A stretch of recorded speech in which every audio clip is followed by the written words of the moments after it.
Everyone, welcome again on my channel it's Manish. तो आज की इस वीडियो में हम जानने वाले हैं ट्रिपल आईआईटी दिल्ली यानी Indraprastha institute of information technology की detailed cut off analysis and placements and fees structure. इससे पहले हम डीडीयू और एनएसयूटी के प्लेसमेंट्स और फीस स्ट्रक्चर और कैटेगरी वाइज कट ऑफ के बारे में डिस्कस कर चुके हैं। आप डिस्क्रिप्शन में दिए गए लिंक से उन वीडियोज को एक्सेस कर सकते हैं। तो चलिए शुरू करते हैं। तो वीडियो में आगे बढ़ने से पहले एक इम्पॉर्टेंट अपडेट के बारे में बात कर लेते हैं। तो जैक काउंसलिंग 2023 का इन्फॉर्मेशन ब्रोशर रिलीज कर दिया गया है। इसका पीडीएफ आपको मेरे टेलीग्राम चैनल पर मिल जाएगा। इम्पॉर्टेंट अपडेट्स को सबसे पहले पाने के लिए आप मेरे टेलीग्राम चैनल को ज्वाइन कर सकते हैं, जिसका लिंक डिस्क्रिप्शन बॉक्स और कमेंट्स में दे दिया गया है। तो चलिए सबसे पहले बात कर लेते हैं कट ऑफ की। तो कट ऑफ की बात करने से पहले आप यहाँ पे देख सकते हैं कि दो रैंक्स यहाँ पे शो किया गया है। पहला जो रैंक है वो है JEE रैंक और दूसरा रैंक है ट्रिपल आईआईटी रैंक। तो इन दोनों में क्या फ़र्क है उस पर बात कर लेते हैं। सबसे पहले तो JEE रैंक क्या होता है, आपका जो एनटीए की तरफ से आपको अलॉट किया जाता है वो रैंक होता है आपका JEE rank. Triple IIT rank होता है, ट्रिपल आईआईटी अपने बेसिस पे कितने स्टूडेंट्स अप्लाई करते हैं इस बेसिस पर अपना एक अलग से रैंक लिस्ट भी निकालता है, वो ट्रिपल आईआईटी रैंक होता है। बट आपको यहाँ पे JEE रैंक ध्यान में रखना है और इसी से आपका मोस्टली टाइम काम चल जाएगा। तो हम यहाँ पे JEE रैंक को ही डिस्कस करने वाले हैं ओनली। तो सबसे पहले बात कर लेते हैं जनरल कैंडिडेट दिल्ली रीजन से। दिल्ली रीजन का क्या मतलब होता है, इससे पिछले वीडियोज़ में मैं डिस्कस ऑलरेडी कर चुका हूँ कि दिल्ली रीजन और आउटसाइड दिल्ली रीजन कैंडिडेट का क्या मतलब है। तो सबसे पहले बात करते हैं general Delhi region candidate GNGND। यहाँ पे ऑरेंज कलर के एरो से मैंने शो कर दिया है। तो computer science and engineering branch के लिए जनरल दिल्ली रीजन कैंडिडेट के लिए जो कट ऑफ गई थी वो थी 10,347। यानी इस रैंक तक CSE ब्रांच यानी computer science engineering branch general Delhi region candidate को अलॉट कर दिया गया था। CSD ब्रांच की बात करें यानी कि computer science and design branch की बात करें तो इस ब्रांच को जो है JEE रैंक 20,553 रैंक तक अलॉट कर दिया गया था जनरल दिल्ली रीजन कैंडिडेट को। CSB ब्रांच की बात करें यानी कि computer science and bio sciences branch की बात करें तो 25,000 रैंक तक अलॉट कर दिया गया था। CSAI ब्रांच यानी कि computer science with artificial intelligence branch को 8,683 रैंक तक अलॉट कर दिया गया था। CSAM ब्रांच यानी कि computer science and applied mathematics branch जो है वो जनरल कैंडिडेट दिल्ली रीजन को 16,114 रैंक तक अलॉट कर दिया गया था। अब बात करते हैं general candidate outside Delhi region. यहाँ पर जो येलो कलर से मैंने शो किया है वो आउटसाइड दिल्ली कैंडिडेट्स के लिए है। तो outside Delhi candidate general candidate के लिए CSE ब्रांच जो है वो 4th राउंड से पहले ही उसकी सीट्स फुल हो गई थी, इसीलिए यहाँ पे वो कट ऑफ नहीं दिया गया है। ये जो मैं कट ऑफ डिस्कस कर रहा हूँ ये राउंड 4 का कट ऑफ है, यानी आपको पहले राउंड 1, 2, 3 तक वेट करना पड़ेगा। इन तीनों राउंड को पार करने के बाद आपको राउंड 4 पर इन रैंक्स पर ये ब्रांचेस अलॉट किए जाएंगे। तो CSAM ब्रांच की कट ऑफ देख लेते हैं general outside Delhi region candidate के लिए। CSAM जैसे कि मैंने आपको बताया था computer science and applied mathematics branch का JEE रैंक 4,662 रैंक तक अलॉट कर दिया गया था। ये जो है जनरल आउटसाइड दिल्ली कैंडिडेट का कट ऑफ है। CSAI ब्रांच यानी कि computer science and artificial intelligence 2,485 rank तक अलॉट कर दिया गया था। CSB ब्रांच 7,630 रैंक तक अलॉट कर दिया गया था और CSD ब्रांच 4,600 रैंक तक अलॉट कर दिया गया था। अब हम बात कर लेते हैं कि जो लास्ट कट ऑफ जाती है वो ST कैटेगरी में जाती है। तो हाईएस्ट कौन सी रैंक है? हाईएस्ट रैंक का मेरा मतलब है कि ज़्यादा रैंक, यानी कि अगर आपकी रैंक 1 लाख है और आपकी रैंक 90,000 है तो मेरा कहने का मतलब है हाईएस्ट 1 लाख। इसको दूसरे वे में भी हम देख सकते हैं बट मेरा यहाँ पे इस वीडियो में ये मीन होगा, तो आप ये समझ के चलना। तो ST कैटेगरी का अगर हम देखें आउटसाइड दिल्ली रीजन का, तो आउटसाइड दिल्ली रीजन में हम देख सकते हैं कि ST कैटेगरी में 61,000 तक CSE ब्रांच अलॉट कर दिया गया था। वहीं ST कैटेगरी अगर हम दिल्ली रीजन की बात करें तो ST कैटेगरी में 5,73,000 तक CSE ब्रांच को अलॉट किया गया था।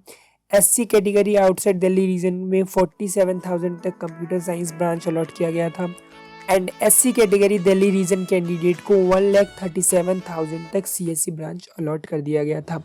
बाकी भी कुछ ब्रांचेस हैं, हम उनकी कट ऑफ भी देख लेते हैं। आप देख सकते हैं यहाँ पे CSSS ब्रांच, ECE और EVE ब्रांच है। CSSS मतलब कि computer science with social sciences, ECE मतलब electronics and communication engineering and EVE ECE का ही एक और ब्रांच होता है इसके अंदर, EVE, जिसका मतलब होता है electronics and communication engineering with VLSI। तो इसकी कट ऑफ आप देख सकते हैं। Outside Delhi region yellow colour से शो किया गया है और इनसाइड दिल्ली का नॉर्मल जैसे यहाँ पे शो किया गया है। अब हम बात करते हैं कि ट्रिपल IIT दिल्ली में कुछ बोनस पॉइंट्स भी मिलते हैं, यानी अगर आपने किसी भी नेशनल या इंटरनेशनल कॉम्पिटिशन्स में पार्टिसिपेट किया है या आपने स्पोर्ट्स में अपने स्टेट को रिप्रेजेंट किया है तो आपको कुछ पॉइंट्स मिलते हैं। उन पॉइंट्स के बेसिस पर आपको जो है रैंक जो है वो ट्रिपल IIT रैंक आपकी कम हो जाती है, यानी कि अगर आपको अच्छे पॉइंट्स मिल जाते हैं तो उसके हिसाब से आपको एडमिशन्स के चांसेस और भी इंक्रीज़ हो जाते हैं। तो अगर आपके पास अगर कुछ सर्टिफिकेट्स वगैरह है तो आप उनको सबमिट कर सकते हैं। अब हम बात करते हैं ट्रिपल IIT दिल्ली के फ़ीस स्ट्रक्चर की। तो ये फ़ीस स्ट्रक्चर लेटेस्ट 2023 का है जो कि न्यू ब्रोशर में दिया गया है। तो न्यू ब्रोशर के हिसाब से फर्स्ट ईयर की जो फीस है ट्रिपल IIT दिल्ली की वो है 4,50,000, जिसमें से आपको 95,000 ऑनलाइन जैक काउंसलिंग के वक्त ही पे करना होगा और बाकी रिमेनिंग अमाउंट आपको कॉलेज में पे करना होगा।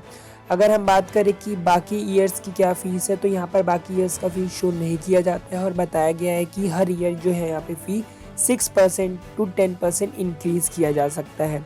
टोटल अगर हम एवरेज फ़ीस की बात करें तो 17 to 19 लैक्स जो है आपका 4 ईयर का कॉस्ट आता है, जिसके अंदर हॉस्टल चार्जेस नॉट इंक्लूडेड है। अब हम बात करते हैं एक इम्पॉर्टेंट चीज़ की जो कि है एलिजिबिलिटी क्राइटेरिया। इससे पहले जो मैंने एक वीडियो बनाया था जैक काउंसलिंग के ऊपर सारे कॉलेजेस का एक शॉर्ट रिव्यू टाइप, उस वीडियो में मैंने आपको एलिजिबिलिटी क्राइटेरिया बताया था कि ट्रिपल IIT दिल्ली में एडमिशन के लिए मिनिमम 70% मार्क्स एग्रीगेट चाहिए होते हैं PCM सब्जेक्ट में, एंड मैथ्स में भी आपको 70% चाहिए होता है। लेकिन उस वीडियो में मैं एक बात बताना भूल गया था कि SC ST and PWD candidates and OBC candidates को 5 to 10% मार्क्स का रिलैक्सेशन दिया जाता है। अगर आपने वो पिछली वीडियो नहीं देखा है तो आप आई बटन में जाके वो वीडियो भी देख सकते हैं। तो अगर आप इन कैटेगरीज से बिलोंग करते हैं तो आपको 5 to 10% मार्क्स का रिलैक्सेशन दिया जाएगा। और यहाँ पे एक नोट करने वाली बात है कि EWS कैंडिडेट को मार्क्स की रिलैक्सेशन नहीं दी जाती है। तो अगर आप EWS कैंडिडेट है तो आपको इसका नुकसान हो सकता है। अब हम बात करते हैं ट्रिपल IIT दिल्ली के प्लेसमेंट्स के बारे में। तो सबसे पहले प्लेसमेंट जो लेटेस्ट प्लेसमेंट रिकॉर्ड है 2022 एंड 23 सेशन का वो हम देख लेते हैं। तो यहाँ पे परसेंटेज फुल टाइम ऑफर्स, यानी फुल टाइम ऑफर्स कितने स्टूडेंट्स को मिल गया था उसका परसेंटेज शो किया गया है। तो हम देख सकते हैं अंडर ग्रेजुएट यानी BTech कोर्सेज में CSC में 98% स्टूडेंट्स को प्लेसमेंट मिल गया था full time offer. CSAM branch में 98.44% स्टूडेंट्स को मिल गया था। CSSS में 90% जो कि सबसे लोएस्ट गया है CSSS का, और CSAI में 100% प्लेसमेंट है यहाँ पे शो किया गया है, यानी सबसे हाईएस्ट जो प्लेसमेंट फुल टाइम ऑफर्स मिले थे वो CSAI ब्रांच में मिले थे। Highest Indian CTC cost to company LPA को देखो तो BTech में 51.03 LPA था, MTech में भी 51.03 LPA था। तो ओवरऑल अगर हम बात करें हाईएस्ट इंडियन CTC में तो 51.03 LPA था। हाईएस्ट ओवरसीज LPA की बात करें तो 51.30 LPA हाईएस्ट था। एवरेज CTC की बात करें तो 25.39 LPA। मीडियन CTC की बात करें तो 18.50 LPA 2022 से 2023 सेशन के लिए था। अब हम बात करते हैं प्लेसमेंट्स के और भी डेटा के बारे में। तो प्लेसमेंट का जो डेटा है 2023 का ये है कि स्टूडेंट्स एलिजिबल फॉर प्लेसमेंट वो 614 स्टूडेंट्स जो कि एलिजिबल थे प्लेसमेंट के लिए, यानी कि उन्होंने प्लेसमेंट का जो भी उनका क्राइटेरिया रहता है उसके लिए वो एलिजिबल थे। Number of companies visited was 156, जिसमें से 120 फुल टाइम ऑफर्स के लिए थे और 36 इंटर्नशिप के लिए थे। टोटल ऑफर्स जो इन्होंने शो कर रखा है वो है 760 ऑफर्स, जिसमें से 604 फुल टाइम ऑफर्स थे प्लस 156 इंटर्नशिप ऑफर्स थे। फुल टाइम 591 A+ ऑफर्स थे। A+ ऑफर्स का क्या मतलब होता है, यानी कि 11 LPA 11 लाख पर एनएम से ज़्यादा के जो फुल टाइम ऑफर्स थे वो थे 591। फुल टाइम 13 A ऑफर्स यानी कि 7 लाख से लेकर 10.5 LPA तक जो ऑफर्स थे वो थे 13। इंडियन ऑफर्स की बात करें तो 602 ऑफर्स जो मिले थे वो इंडियन थे। ओवरसीज ऑफर 2 थे। हाईएस्ट कंपनसेशन ओवरसीज जो हमने पहले ही बात किया कि 51.30 LPA था। एवरेज एमटेक पैकेज हम देख चुके हैं। ओवरऑल एवरेज सैलरी की बात करें तो 23.72 LPA था। परसेंटेज मैं आपको पहले ही बता चुका हूँ। और ओवरऑल कैंपस की अगर हम बात करें ट्रिपल IIT दिल्ली में तो 96.58% स्टूडेंट्स को प्लेसमेंट मिल चुका था। प्लेसमेंट का पुराना रिकॉर्ड अगर हम देख सकते हैं तो प्लेसमेंट में यहाँ पे पहले जो हाईएस्ट इंडियन CTC 21-22 सेशन के लिए 47 LPA था। हाईएस्ट ओवरसीज CTC 183 LPA था, यानी कि 1.83 CR। और पिछले ईयर के लिए एवरेज CTC 20.86 LPA था। एंड पिछले ईयर CSE में 100% प्लेसमेंट यहाँ पे शो किया गया है। Thank you so much for watching this video. ऐसे ही लेटेस्ट अपडेट पाने के लिए आप मेरे चैनल इट्स मनी को सब्सक्राइब भी कर सकते हैं। और अगर आपको ये वीडियो अच्छा लगा हो तो इस वीडियो को लाइक करके अपने फ्रेंड्स के साथ शेयर जरूर करें।